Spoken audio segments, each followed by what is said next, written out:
Então, como nós estamos falando, é preciso fazer uma distinção. Veja, o nosso curso é um curso de teologia. E quando nós falamos de um curso de teologia, uma boa formação teológica, ela implica em um conhecimento que o teólogo deve ter a respeito das literaturas sagradas dentro do círculo da fé, dentro do círculo de outras expressões de fé e dentro de outros círculos que nós consideramos que não são os círculos de fé e que são os círculos acadêmicos. Então, quando eu trato o Pentateuco a partir da perspectiva da fé, enquanto aqueles que professam a crença na Bíblia como palavra de Deus, inerrante e imutável, uma revelação proposicional, que é a expressão, que é uma expressão.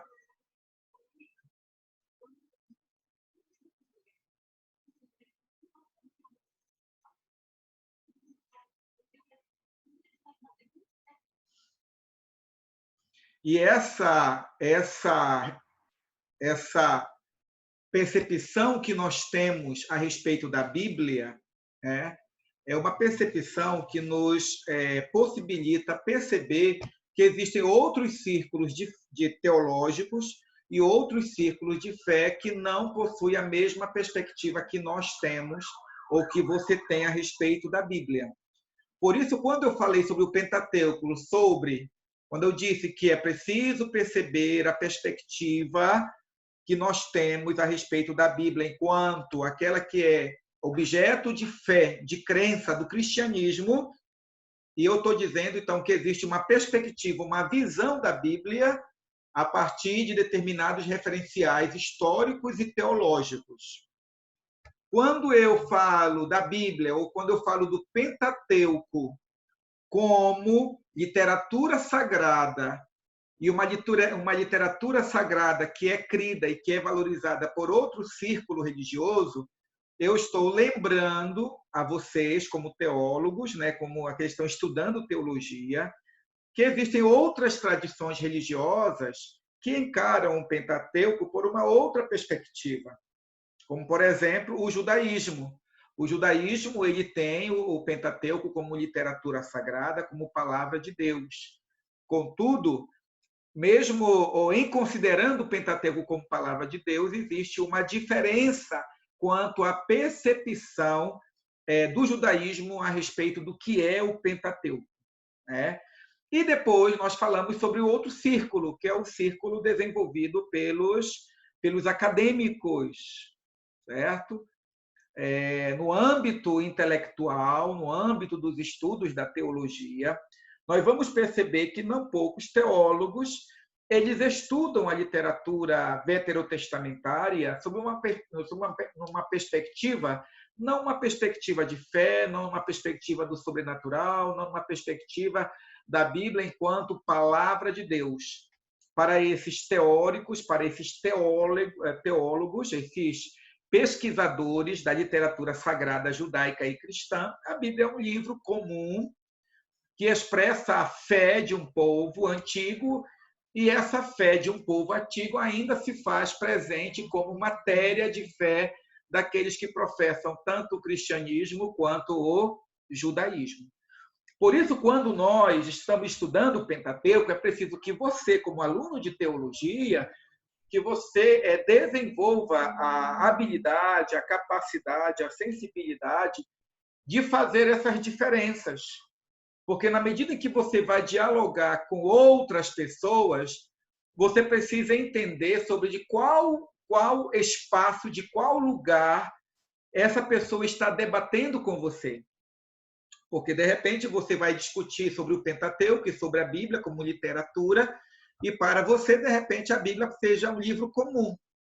Já para o seu interlocutor, a Bíblia é a perfeita e imutável palavra de Deus, mesmo estudando a mesma literatura e a mesma obra, né? E então, para nós sermos bem compreendidos, para que o nosso discurso teológico seja muito bem esboçado, é preciso que nós saibamos quem fala conosco e a partir de qual referencial teórico nós também falamos. A partir disto, eu gostaria de fazer essas distinções, então, essas 3 distinções que eu considero importantes. Primeiro, a distinção de que o Pentateuco ele é um livro comum. Quando nós falamos da Bíblia como livro comum, o Pentateuco, é preciso dizer, lembrar que esses teólogos, que são teólogos, os teólogos não estão simplesmente no círculo da fé. O teólogo é todo aquele que estuda princípios teológicos, correntes teológicas, pensamentos teológicos. E um teólogo pode ser ateu. Ele não precisa ser uma pessoa de fé, certo? Eu estou falando dentro do âmbito puramente acadêmico, certo? A partir daí, então, nós vamos perceber que o Pentateuco ele pode ser visto apenas sobre o âmbito de que o Pentateuco é uma literatura sagrada, um livro relevante, importante, que tem preceitos religiosos, espirituais, e que eles são importantes, ou o Pentateuco é importante, quer seja para o judaísmo, ou quer seja para o cristianismo, nas suas mais variadas matizes, as suas mais variadas categorias e grupos. Por outro lado, nós temos o Pentateuco enquanto visto pelo judaísmo, e observem, a perspectiva que o judaísmo tem do Pentateuco, ela é uma perspectiva diferente do cristianismo, né, reformado ou tradicional, podemos assim dizer. Aí você perguntaria para mim, professor, por quê? Qual é a distinção existente? Então eu digo, a distinção existente se revela no fato de que para o cristão o Pentateuco ele aponta para uma realidade. Qual é a realidade? A realidade é que existe uma promessa messiânica que no Pentateuco ela é anunciada, ela é simbolizada e ela é ritualizada. Observem. Isso é importante.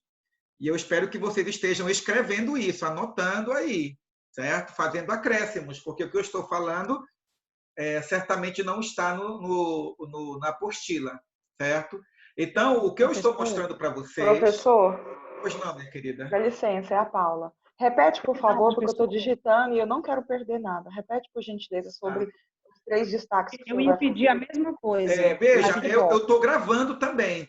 Isso aqui vai dar para vocês, tá bom? Vai estar gravado. Ah, não, então tá bom. Certo? Beleza, mas o que eu estou obrigada. dizendo, o mais importante é tirar dúvidas do que pedir para... não entendi. Aí, como é aula de revisão, é melhor tirar dúvidas do que para eu repetir novamente o que eu estou falando, entendeu? Porque o vídeo está sendo gravado. Tá bom? Deixa eu ver. Sim. Tá gravado? Está sendo gravado? Confirma comigo aí. Tá sendo gravado. Sim, tá então, certo. Veja, há uma distinção... Você é o Nilson, meu irmão? É o Nilson? Tá bom então, meu querido. Então, veja, existe uma profecia anunciada, uma profecia simbolizada e uma profecia que foi ritualizada, certo? Numa perspectiva cristã, certo? Esse Pentateuco que anuncia a vinda de um Messias, que ritualiza na lei mosaica e que simboliza também na lei mosaica, esse Pentateuco ele se cumpre cabalmente na pessoa de Jesus. Percebem? Já o judaísmo ele olha para o Pentateuco, certo? Como lei divina, certo? Como verdade divina, e para o judeu o Pentateuco nada fala a respeito de Jesus como Salvador. Então, embora acreditar que o Pentateuco é palavra de Yahvé, certo? É a perfeita palavra de Yahvé, é a imutável palavra de Adonai, de Elohim, certo? Para o judeu, esse Pentateuco ele nada descortina a respeito de Jesus. Já para o cristianismo, o Pentateuco ele é a pré-anunciação a respeito da gloriosa vinda do Messias. Então, para o cristianismo, cada um dos livros do Pentateuco, cada um deles vai apontar a respeito da necessidade de um Salvador e além de afirmar a necessidade de um Salvador, o cristianismo vai dizer que no Pentateuco existem dezenas de profecias que se cumpriram cabalmente na pessoa de Jesus. Isso quer dizer que o cristianismo olha para o Pentateuco de uma forma singular. Singular por quê? Porque o cristianismo, em todas as partes do Pentateuco, ele encontra a pessoa de Jesus. Então, vamos lembrar, só para nós termos uma ideia, e para mostrar para vocês que essa ideia não é nova. Tá bom, Paula? Olha só, Paula. Essa ideia que eu estou dizendo não é uma ideia da teologia sistemática. Tudo bem, Nilson? Tudo bem, Fran? O que eu estou dizendo é que na tradição é cristã, certo? Essa ideia de que o Pentateuco aponta para Jesus não foi uma elaboração teológica tardia. Não foi uma elaboração teológica tardia. Aí você vai dizer, então, professor, me prove isso. Ora, quando nós lemos as epístolas de Paulo, né? As epístolas de Paulo, elas evidenciam claramente que para Paulo, Jesus, ele era, por exemplo, o segundo Adão. Não é verdade, Murilo? Então, quando Paulo vai falar sobre a vinda do pecado e vai dizer que as consequências deletérias do pecado, ele vai dizer que o ser humano morre porque a morte é um juízo sobre o ser humano, porque o ser humano quebrou o pacto de Deus com Adão e Eva, e devido à quebra do pacto, lá o pacto edêmico, o pacto com Adão, a morte veio sobre o ser humano como uma maldição, um juízo divino. E observem, esse mesmo Paulo que ele enfatiza e coloca claramente de que o salário do pecado é a morte e que nós morremos por causa de Adão, esse mesmo apóstolo Paulo vai dizer que Jesus é o segundo Adão. Não é verdade, Marcos?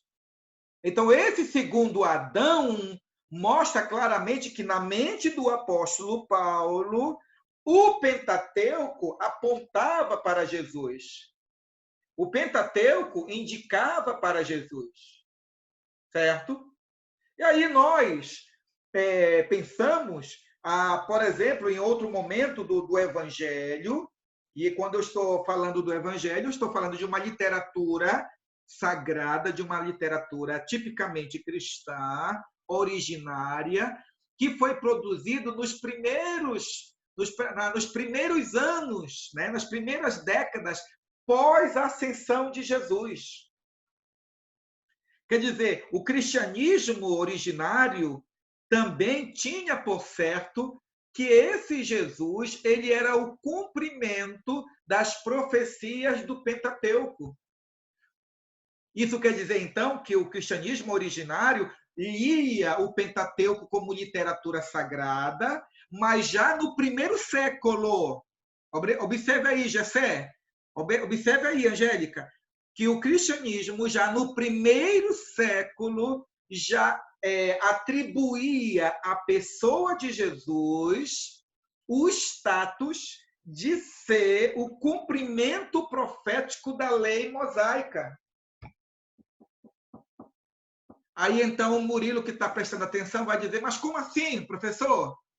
Aí eu vou dizer assim, olha, quando João Batista, que foi o último profeta do Antigo Testamento, quando João Batista ele olhou para Jesus, ele disse, eis o Cordeiro de Deus que tira o pecado do mundo. Aí eu pergunto para você, Tiago, é só uma pergunta retórica, né? Eu pergunto assim, Tiago, de onde João Batista tirou a expressão cordeiro, tirar, o verbo tirar e pecado? De onde ele tirou essa linguagem? Essa linguagem é uma linguagem originariamente dos profetas? Hein, Vera Lúcia? Não, né? Não eram, não foram os profetas que inventaram, não foram os profetas que inventaram essa expressão. essa expressão, cordeiro, né, esse aspecto simbólico e ritualístico, esse elemento era próprio da lei mosaica. Porque foi na lei mosaica que nós percebemos, ou é na lei mosaica que nós percebemos toda uma série de regras, toda uma série de rituais, de ordenanças a respeito dos sacrifícios.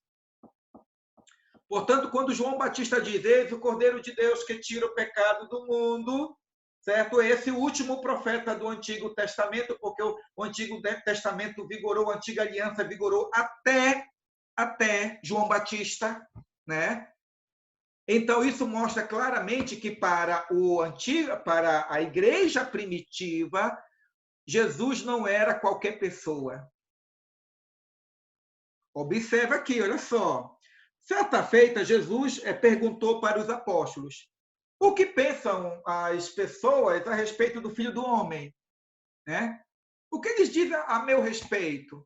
Aí, então, disseram assim: olha, um disse que tu és João Batista, outros dizem que tu és Elias. E então, Jesus olhou para os apóstolos e perguntou: e vós, o que dizeis? Então, Pedro disse: tu és o Cristo, o Filho do Deus vivo. Vamos lembrar, gente, que a palavra Cristo, a palavra ungido e a palavra Messias, do hebraico, tem o mesmo sentido. É a mesma palavra. E essa palavra de ser, né, esse verbo ungir, esse atributo indicado a uma pessoa de ser ungida, isso é próprio da literatura mosaica. Nasce exatamente na literatura mosaica. Portanto, quando nós estamos estudando o Pentateuco, Paula, quando nós estamos estudando o Pentateuco, Murilo, quando nós estamos estudando o Pentateuco, Fran e Nilson, entenda o seguinte: nós estamos numa perspectiva cristã, nós estamos estudando o Evangelho em profecia, em rituais e em símbolos. Isso no Antigo Testamento. E observe o que eu estou dizendo, porque nós estamos estudando literatura sagrada. Então, essa é uma perspectiva que o cristianismo tradicional tem a respeito do Pentateuco. Torno a dizer, quando você vai discutir sobre o que é o Pentateuco, você tem que saber quem está diante de você. Se é um teólogo liberal, um teólogo que analisa a teologia e a religião como fenômeno humano, é claro que ele não vai ter a mesma visão do Pentateuco como um cristão tradicional, porque para ele o Pentateuco é um livro comum. Se você for debater e conversar com um judeu, ele vai dizer que o Pentateuco é a palavra de Deus, de Yahvé, né? Ele vai dizer que é uma palavra, é uma lei imutável, mas vai dizer categoricamente, olhando nos seus olhos, o Pentateuco nada fala sobre Jesus. E aí vem a outra corrente. E como é que você vê o Pentateuco? E a terceira corrente, que cabe aqui mostrar para vocês, basicamente, é aquela corrente, em termos gerais, né, cristã, que afirma que o Pentateuco é a perfeita palavra de Deus e que o Pentateuco ele é a pré-anunciação do Evangelho em profecia, em rituais e em símbolos. Certo? Aí tu dizes assim, professor, explicite melhor essa sua ideia. O que significa o Evangelho em profecia, em rituais e em símbolos? Olha aí, Fran, segura aí, moço. Então, quando eu falo de profecia, eu estou me referindo à anunciação daqueles planos de Deus que se cumpriria lá à frente. Tudo bem? Esse é o contexto no qual estou falando de profecia, ponderando que esse não é simplesmente o único conceito de profecia. Profecia não é simplesmente vaticinar. Profecia não é somente falar sobre o futuro, também é. Mas profecia é ter nos lábios a palavra de Yahvé. Tudo bem? Então, às vezes é falando do futuro e às vezes é uma mensagem divina para aquele momento histórico. Quanto ao tema que nós estamos debatendo aqui, né, falando para vocês, a profecia que eu estou dizendo é que no Pentateuco existem não poucas anunciações a respeito da vinda de um Messias, de um ungido, Essa anunciação, pessoal, ela é iniciada lá no texto de Gênesis, quando Gênesis em 3,15 diz: porém inimizade entre ti e a mulher, entre a tua descendência e o seu descendente. Este te ferirá a cabeça e tu lhe ferirás o calcanhar. Essa ideia de que haveria ou a semente que esmagaria a cabeça da serpente é o que nós chamamos de proto-evangelho.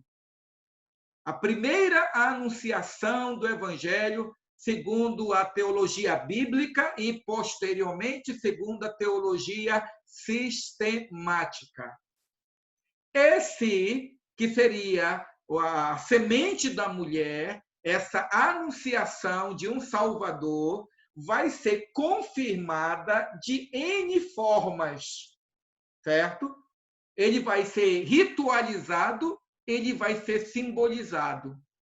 Como, por exemplo, ele vai ser simbolizado na figura do cordeiro que morre pelos pecadores, certo? Então, aquele cordeiro que morre é um cordeiro sem mancha, é um cordeiro que não tem os ossos quebrados, que não tem os ovos, né, os testículos quebrados, não tem nenhuma sarda, não tem nenhum problema. Essa perfeição física, ela apontaria para a perfeição moral e ética e espiritual do Messias.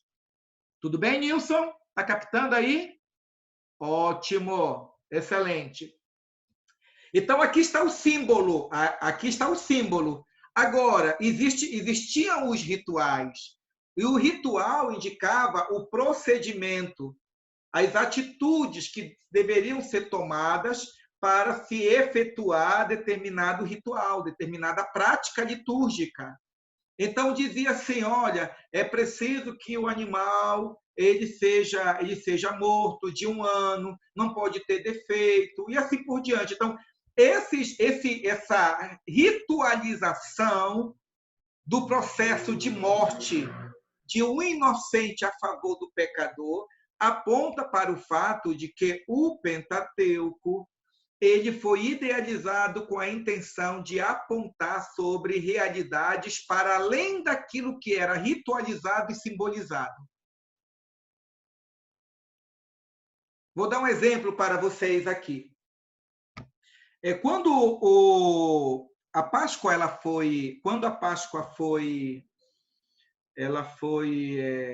instituída, quando a Páscoa ela foi primeiramente celebrada, Deus deu uma ordenança muito precisa a respeito daquele cordeiro que morria. O texto diz que Deus orienta que nenhum dos ossos poderiam ser quebrados. Estão lembrados disso? Nenhum osso poderia ser quebrado. Passaram centenas de anos,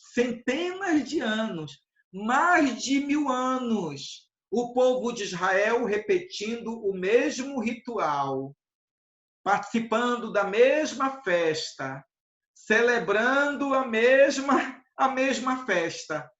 E quando chegava próximo da Páscoa, aí então alguém dizia, olha, vamos matar o cordeiro. E de repente alguém dizia, olha, mata o cordeiro, mas não pode quebrar nenhum dos ossos. Este ritual de não quebrar nenhum dos ossos foi repetido milhões de vezes. Por onde os judeus iam, eles obedeciam esta ordenança, mas eles não sabiam o que aquilo representava.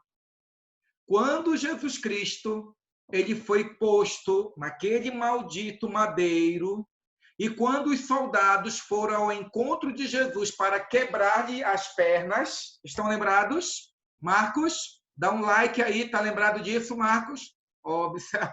Ótimo.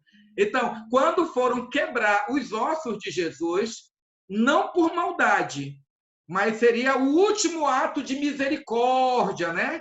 Para que aquele homem chamado Jesus não ficasse, né, sofrendo demasiadamente. Quebra logo a perna desse homem, ele morre logo e a gente acaba com tudo isso. Quando chegou lá, o que ocorreu? Jesus já estava morto. E cumpriu-se aquilo que havia sido simbolizado e ritualizado, Vera Lúcia, durante centenas de anos. Certo? Então, veja, Vera Lúcia, então, quando você está lendo a Bíblia e você lê esse texto bíblico, certo?